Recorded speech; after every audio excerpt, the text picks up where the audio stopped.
Assalamualaikum warahmatullahi wabarakatuh. Kali ini Ibu akan melanjutkan penjelasan Ibu di bab berikutnya dalam mata pelajaran administrasi umum. Oke, pada bab yang akan Ibu jelaskan ini adalah bab 4, yaitu mengenai mengelola surat atau dokumen. Surat atau dokumen itu adalah komponen penting bagi individu atau lembaga maupun kantor. Jadi dokumen-dokumen kantor itu harus ditata sedemikian rupa sehingga tetap terawat, tidak rusak, dan mudah ditemukan jika dibutuhkan kembali. Selain itu, penataan dokumen kantor juga bertujuan agar semua surat dan dokumen tidak rusak. Karena dengan pengelolaan surat atau dokumen dalam perusahaan itu bisa dikelola dengan baik, nantinya juga berkaitan dengan kegiatan yang akan berjalan dengan lancar dan dapat mencapai tujuan yang perusahaan inginkan. Oke. A. Pengertian fungsi, jenis, dan bentuk surat. Jadi pengertian surat ini adalah suatu susunan atau hasil tulisan yang berisi suatu pernyataan dari penulis atau penyusun yang bertujuan untuk menyampaikan informasi kepada pihak lain yang dikehendaki. Jadi surat ini adalah merupakan salah satu media komunikasi tertulis yang sering digunakan dalam suatu organisasi perusahaan. Adapun surat dalam suatu organisasi perusahaan merupakan salah satu media komunikasi administrasi antara sesama pegawai, baik secara individu maupun dengan pihak luar perusahaan, dan dilakukan dengan cara timbal balik, ada feedbacknya. Jadi tujuan kita mengirim surat itu adalah menyampaikan informasi yang mengharapkan feedback atau timbal balik gitu. Kemudian yang kedua, fungsi surat. Karena berfungsi sebagai media komunikasi, surat memiliki fungsi penting dalam suatu organisasi perusahaan, yaitu surat berfungsi sebagai yang pertama, wakil suatu instansi atau unit usaha. Jadi maksudnya adalah ketika kita menulis surat, perusahaan kita menulis surat dan kita sampaikan kepada perusahaan lain atau kolega kita yang kerjasama dengan kita, itu berarti surat sudah dijadikan sebagai wakil dari perusahaan itu, perusahaan kita yang mengirim surat, sehingga kita sudah tidak perlu lagi menyampaikan informasi secara tatap muka atau secara lisan, tapi cukup dengan surat resmi tersebut yang kita kirimkan dari perusahaan kita untuk perusahaan yang kita tuju, itu sudah cukup menjadi wakil untuk menyampaikan informasi gitu. Yang kedua, bahan pembuktian. Maksudnya adalah ketika dua perusahaan melakukan kerjasama, tentunya ada yang namanya surat undangan, kemudian surat tawaran kerjasama, dan lain sebagainya. Nah, surat itu kan disimpan, tidak dibuang. Nah, itu nantinya bisa dijadikan bahan pembuktian ketika ada terjadi masalah dalam kerjasama antar dua perusahaan itu. Karena surat yang dikirim itu surat resmi, surat yang perlu kop surat, perlu tanda tangan pimpinan, kemudian perlu adanya materai. Nah, itu bisa dijadikan bahan pembuktian ketika suatu saat kerjasama antar dua perusahaan itu terjadi masalah. Salah satunya itu maksudnya sebagai bahan pembuktian. Yang ketiga, pedoman untuk mengambil tindakan lebih lanjut dari suatu masalah. Jadi misalnya nih, surat kita itu adalah surat penawaran barang untuk perusahaan A, contohnya seperti itu. Nah, nanti perusahaan A ini ngirim balasan nggak dari surat penawaran kita ini? Kalau dia ngirim balasan, kita buka balasannya apa? Apakah kita mau dengan barang yang kita tawarkan lewat surat tersebut, atau dia menolak tawaran barang yang kita tawarkan melalui surat sebelumnya yang kita kirim. Nah, itu bisa dijadikan pedoman surat balasan itu untuk mengambil tindakan selanjutnya. Kalau dia menerima, berarti kita kirim surat balasannya, yaitu surat berupa list harga, kemudian cara pemesanan dan lain sebagainya. Kalau dia menolak penawaran barang kita melalui suratnya, ya udah berarti cukup sampai situ saja, suratnya tidak usah dibalas lagi. Nah, itu kenapa surat bisa dijadikan pedoman untuk kita mengambil langkah selanjutnya dari suatu masalah. Yang keempat, alat pengukur kegiatan suatu instansi. Jadi semakin banyak surat masuk dan surat keluar di sebuah instansi, itu berarti semakin besar pula instansi tersebut karena sibuk menerima dan mengirim surat kedinasan atau surat resmi perusahaan. Jadi itulah kenapa surat dijadikan salah satu tolak ukur kegiatan suatu instansi. Berarti semakin sibuk, berarti semakin besarlah instansi tersebut. Yang kelima, media atau sarana untuk memudahkan dan memperpendek jarak. Jadi dengan adanya surat ini bisa dijadikan media sehingga kita tidak perlu bersusah payah menyampaikan informasi secara tatap muka. Cukup dengan surat, kita sudah bisa memperpendek jarak untuk menyampaikan informasi yang kita maksud kepada si penerima surat. Oke, yang selanjutnya jenis-jenis surat. A. Menurut sifatnya. Yang pertama ada yang namanya surat pribadi. Surat pribadi adalah surat yang ditulis seseorang dan isinya menyangkut kepentingan pribadi seseorang. Surat pribadi ini ada yang namanya surat yang bersifat kekeluargaan dan ada yang namanya surat pribadi bersifat setengah resmi. Kalau bersifat kekeluargaan, contohnya kalian punya teman pena. Nah, itu kalian berkirim surat menanyakan kabar, itu namanya surat pribadi. Atau ada kalian punya kakak yang jauh di perantauan, nah kalian ingin bertukar kabar melalui surat, nah itu namanya surat pribadi. Atau ada surat pesan dari orang tua yang jauh untuk kalian yang lagi di perantauan, itu namanya surat pribadi. Jadi surat pribadi itu sifatnya kekeluargaan, menggunakan bahasa sehari-hari. Tidak usah menggunakan kop surat, cukup bahasa kalian aja sehari-hari yang biasa kalian gunakan terhadap si penerima surat. Yang kedua, kalau surat pribadi bersifat setengah resmi itu contohnya adalah surat lamaran pekerjaan, surat izin tidak masuk kerja, surat izin tidak masuk sekolah, itu namanya surat pribadi bersifat setengah resmi.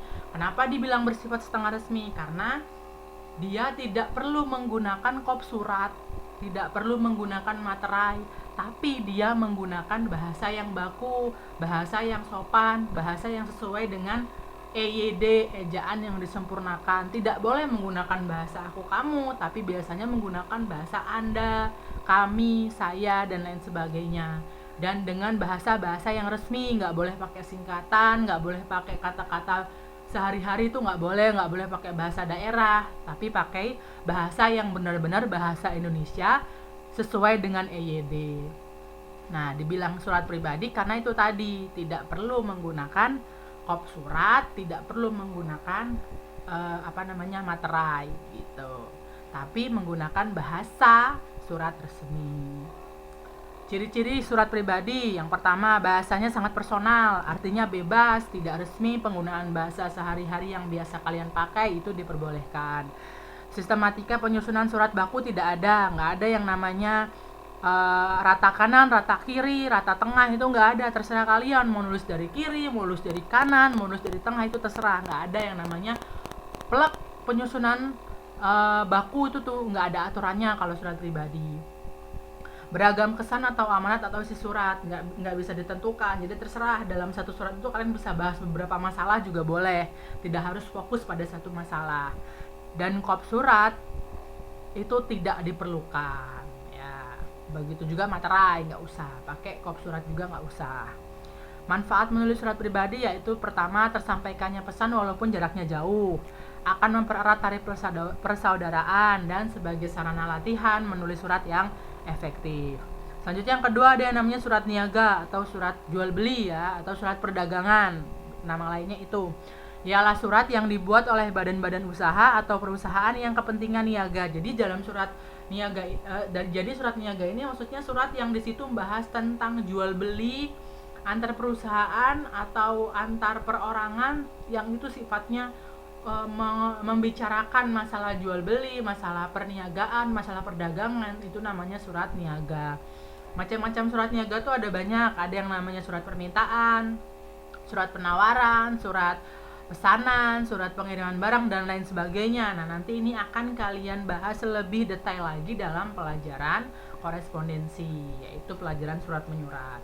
Yang selanjutnya ada yang namanya surat dinas, ialah surat yang dibuat oleh instansi pemerintah yang berisi masalah-masalah kedinasan. Maksudnya adalah dia itu berhubungan dengan pekerjaan yang berhubungan dengan kepemerintahan. Misal surat dari kepala sekolah untuk guru agar mengikuti pelatihan. Nah, itu namanya surat kedinasan. Atau surat dari dinas pendidikan untuk kepala sekolah, tiap-tiap sekolah agar mengikuti pertemuan kumpulan kepala sekolah sekota metro. Nah, itu namanya surat kedinasan. Jadi yang berhubungan dengan instansi pemerintah itu namanya surat dinas. Macam-macam surat dinas yaitu surat dinas swasta dan surat dinas pemerintah. Maaf, jadi surat dinas ini nggak cuman buat pemerintah aja, tapi juga bisa dikirimkan dari perusahaan swasta. Contohnya kalau perusahaan swasta itu surat penugasan dari bosnya untuk anak buahnya. Misalnya seorang bos di perusahaan A ingin memerintahkan manajernya, direktur di perusahaan A ingin memerintahkan manajernya agar dia melakukan tugas atau sidak keluar kota di cabang perusahaannya yang lain. Nah, itu kan surat perintahnya itu disebut dengan surat dinas gitu. Surat dinas ini ada yang namanya surat dinas swasta dan surat dinas pemerintah. Surat dinas swasta ini adalah surat dinas yang dibuat oleh instansi swasta atau perusahaan swasta. Contohnya tadi itu surat penugasan, surat penelitian, dan surat pemberhentian kerja. Yang kedua ada yang namanya surat dinas pemerintah, yaitu surat dinas yang dibuat oleh instansi pemerintahan. Contohnya surat tugas, surat perjalanan dinas, dan lain sebagainya. Ketentuan dalam penulisan surat dinas itu bisa kalian baca.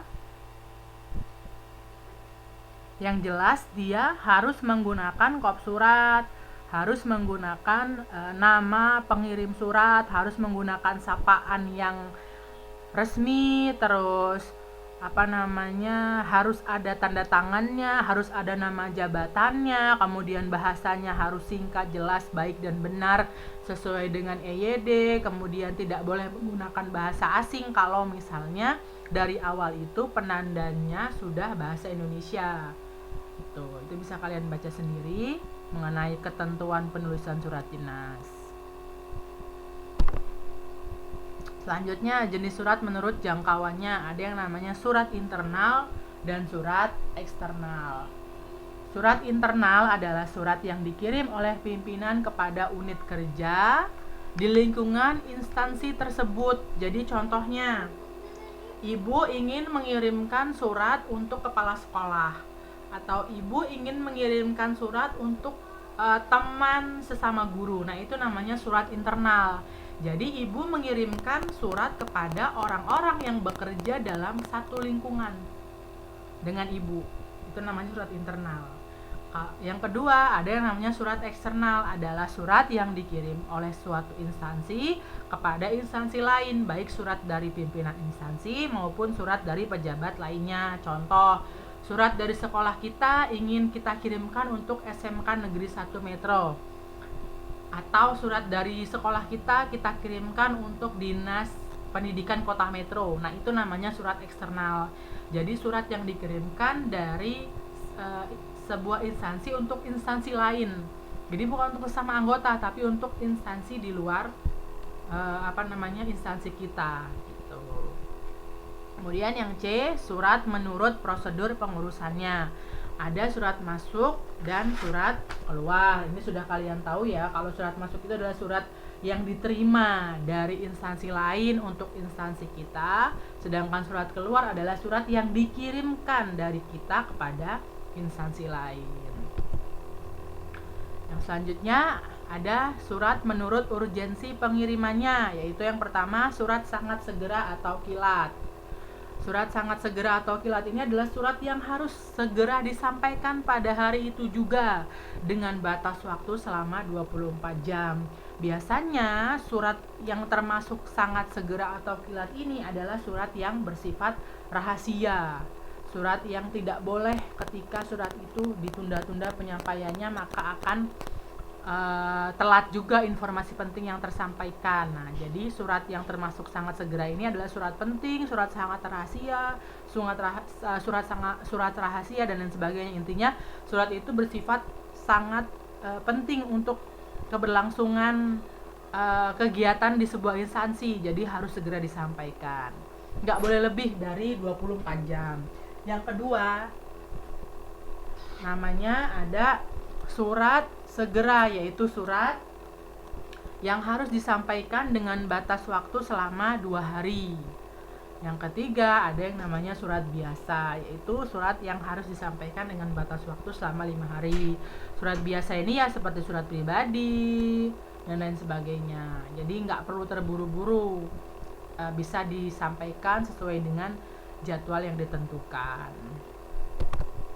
Oke, baik anak-anak, sebenarnya jenis surat ini masih ada beberapa macam lagi. Ada yang menurut keamanan isinya, ada yang menurut jumlahnya, ada yang menurut tujuannya. Nah, itu akan kita bahas dalam pertemuan selanjutnya. Oke, sekian dari Ibu. Ada kurang lebihnya Ibu mohon maaf. Ibu akhiri. Wassalamualaikum warahmatullahi wabarakatuh. Selamat belajar anak-anak.